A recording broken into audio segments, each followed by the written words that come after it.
Hi everyone, welcome back to my channel. I'm Celine. So today I really want to share with you guys about my spiritual journey and how I evolved to become spiritual. I really want to define what's spirituality for me, first of all. Spirituality is really about living in the present moment, like trying to be mindful about your sleeping, working, and eating a lot of things, your relationship with other people.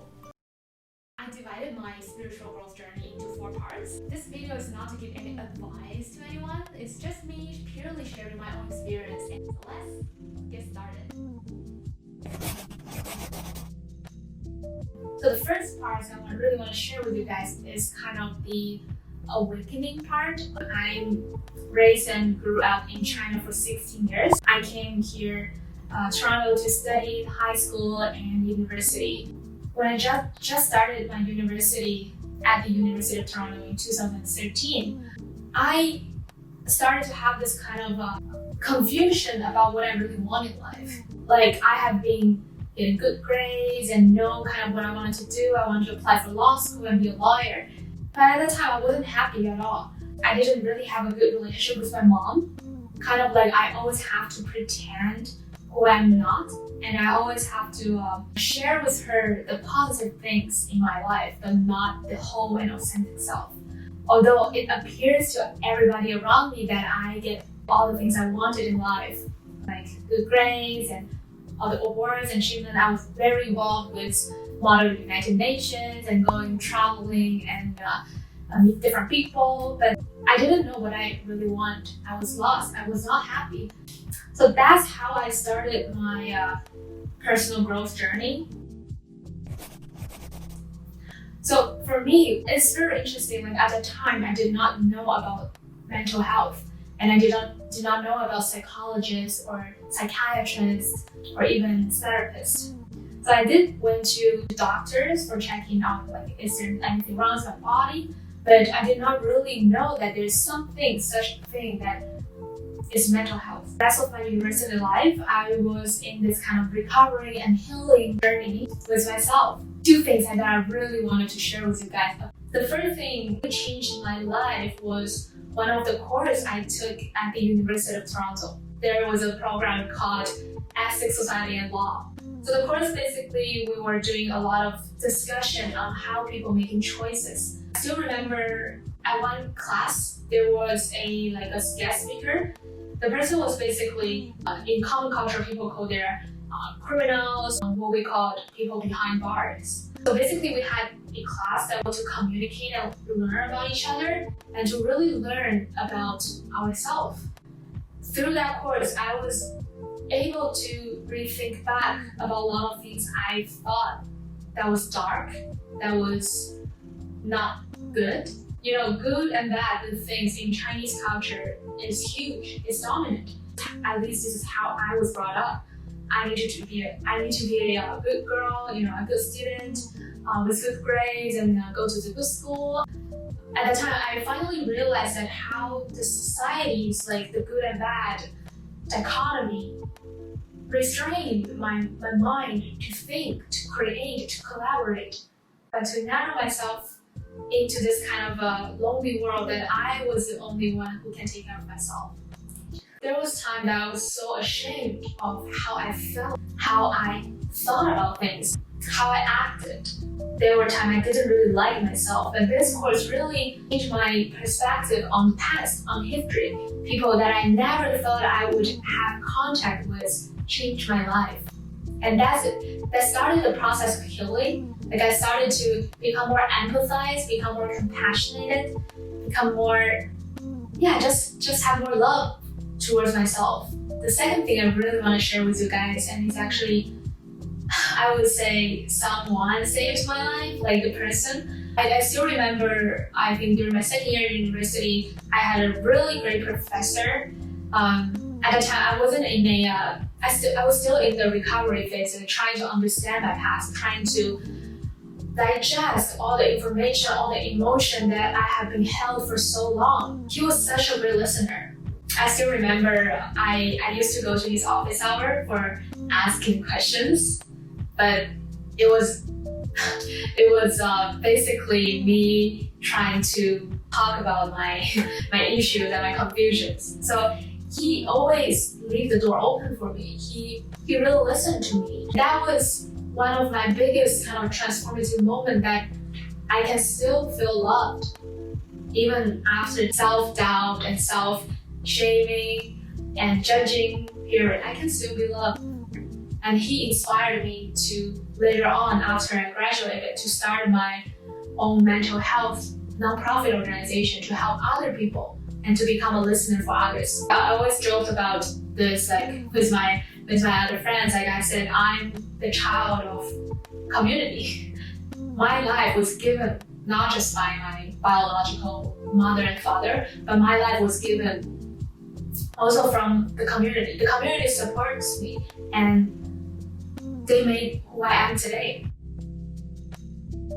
Rewiring my brain sounds very mystical. Like, I remember I went to a coaching conference last year in Boston. It was held with Harvard Medical School.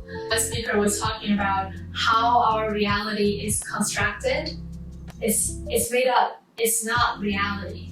So basically, our brain is this kind of a meaning-making machine that always trying to create meaning from things that seem to be meaningless. Our brain sometimes distort reality in the way that work for us. So my third phase of personal development, inner growth, is really looking into the science of personal development, of transformation. I was taking a lot of course on cognitive behavior therapy, mindfulness, and personal development training, including landmark forum. Through this kind of a period of time, I started to develop my own system of understanding my own behavior, my thoughts, my thinking, and my emotions. Also, I started to do a lot of journaling, analyzing my own behavior and emotion after every time it occurred, to try to understand a little bit more about why this is happening, the rationale behind that, and the possible dysfunctional beliefs that is hidden. I came to a whole a lot of awareness on how I see things, what part of my world and part of my reality is not true. It's just a product of automatic functioning of the brain. So this was the time that I started my own personal coaching career, helping other people to see emotions, beliefs. But this was not the end. Like, my self-development and personal growth journey, spirituality, is entering to a new phase. I name it reconnecting my body and heart. I'm not sure if you guys noticed, I was more using the head power. Like, I was trying to describing, I was trying to interpret my behavior, I was trying to dissect every minute of my action in order to live more consciously. But I almost forgot that I'm a human being. I have not only just a brain, but also my heart and my body. I actually came to the awareness of that. That's why I was seeking something more transformative and can bring me more present to my heart and my body. So that's why I took a course on deep coaching. In the deep coaching method, what I was trained and learned about is there are 3 centers of human intelligence. A lot of time we're actually overusing our head power. We don't really pay attention to other parts of our body. For example, when we want to make decisions, we're thinking pros and cons. We're thinking not really intuitively, but more in a logical ways. At least this is how I use my brain. This program helped me to become more aware of my heart. In the 3 centers of intelligence, the heart part is kind of controlling courage, compassion, and this is something I really lack at that time. Like, although I was making sense of myself, but I was making sense of myself in a more critical way, but not compassionate way. There's another part of the intelligence is belly.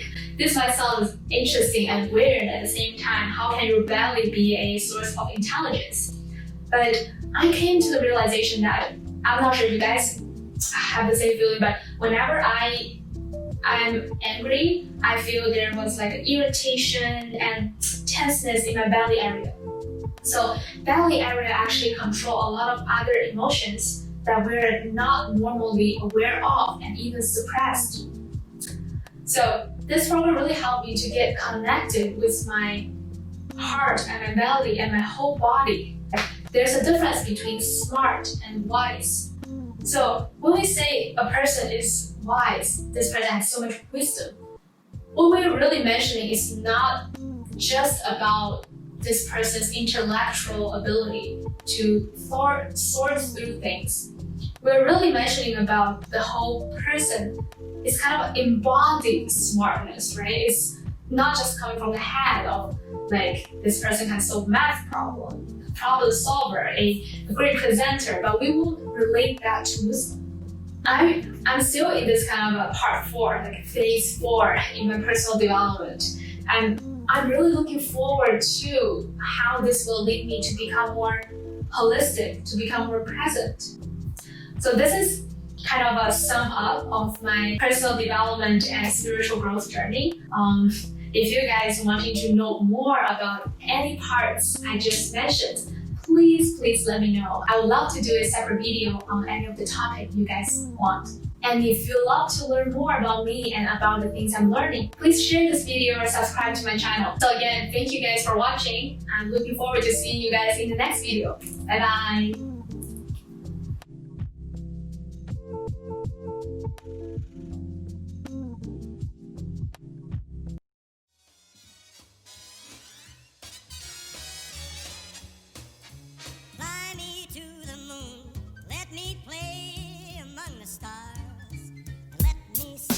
Spring is like on Jupiter and Mars. Fly me to the moon, let me play among the stars, and let me see what spring is like on Jupiter and Mars. I wanna see what different